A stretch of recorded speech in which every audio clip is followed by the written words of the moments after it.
God in the Cockpit. Hey everyone, welcome back to Soulmaker. Today's story is a fascinating one. A tale that blurs the lines between dream and reality, survival and premonition.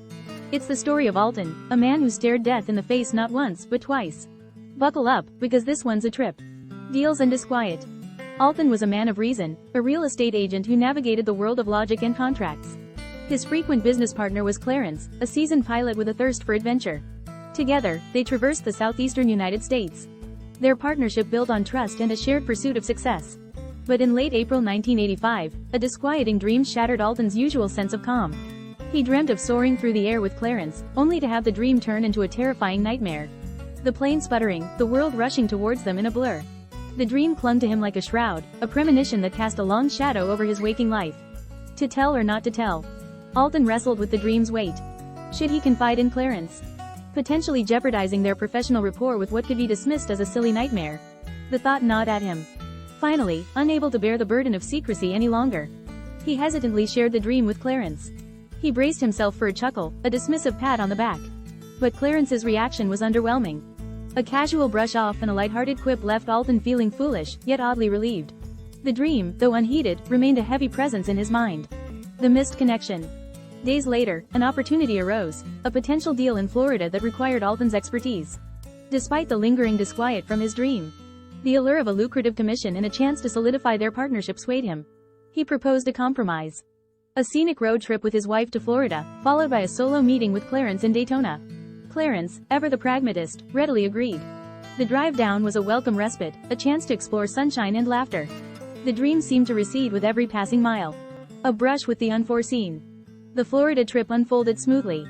Alton reconnected with his sister, and they explored the futuristic wonder that was Epcot. Finally, in Daytona, he met with Clarence.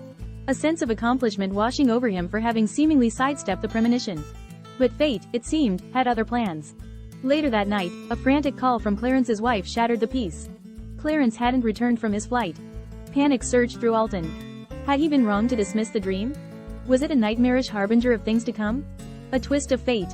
As it turned out, Clarence had encountered bad weather and opted for a precautionary landing at a smaller airport. Relief flooded Alton, a bittersweet mix of fear and gratitude. The near miss sent shivers down his spine. It seemed the dream, though not a literal prediction, had held a kernel of truth. The potential for disaster, averted by a stroke of luck. The deal in Florida went through, but loose ends remained, surveys, permits, and the like.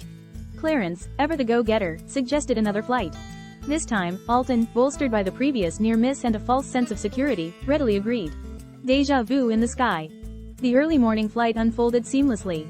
As they reached cruising altitude, Clarence leveled out the plane. They shared coffee and sandwiches, a camaraderie settling between them. Just as the cabin lights dimmed, a chilling echo of the dream materialized. A slick film of oil smeared the windshield, a harbinger of impending doom. Adrenaline surged through Alton. The oil pressure gauge dipped like a plummeting stone. They frantically scanned for a landing strip, but the world below was a blinding expanse of fog. No landmarks, no lights, just an endless white abyss. They could only turn back towards Georgia, praying to escape the suffocating fog. Facing the abyss, together. Minutes stretched into an eternity. The engine sputtered, coughed, and finally died. An unnerving silence descended upon the cabin. The plane shuddered violently, threatening to disintegrate. Yet, amidst the terror, a strange calm settled over Alton and Clarence. Perhaps it was the shared experience of the near miss in Florida. Or a deeper understanding forged in the face of potential death. Clarence, Alton rasped. Remember the dream? We were here before. We crashed, but we walked away. Let's stay calm and figure this out.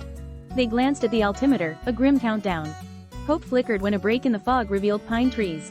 Just like the dream, they skimmed the trees, crashing in a clearing. The dream, once unsettling, now felt eerily prophetic. A glimmer of reality. Miraculously, they emerged from the wreckage with a cocktail of shock and relief.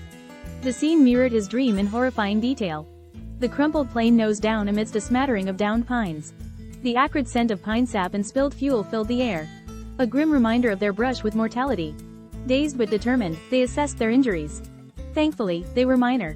Bumps, scrapes, and a healthy dose of adrenaline coursing through their veins. The ordeal had shaken them to their core, stripping away any bravado. They were alive, yes, but the experience left an indelible mark. That's the tale of Alton, the man who cheated death twice. Was it luck or a premonition? Let us know in the comments. Did the dream warn him, or was it just strange? Like this video and subscribe to Soulmaker for more stories exploring the human experience. Craving more on dreams? Let us know in the comments for a potential series. Until next time, stay curious, stay safe, and may your dreams guide you.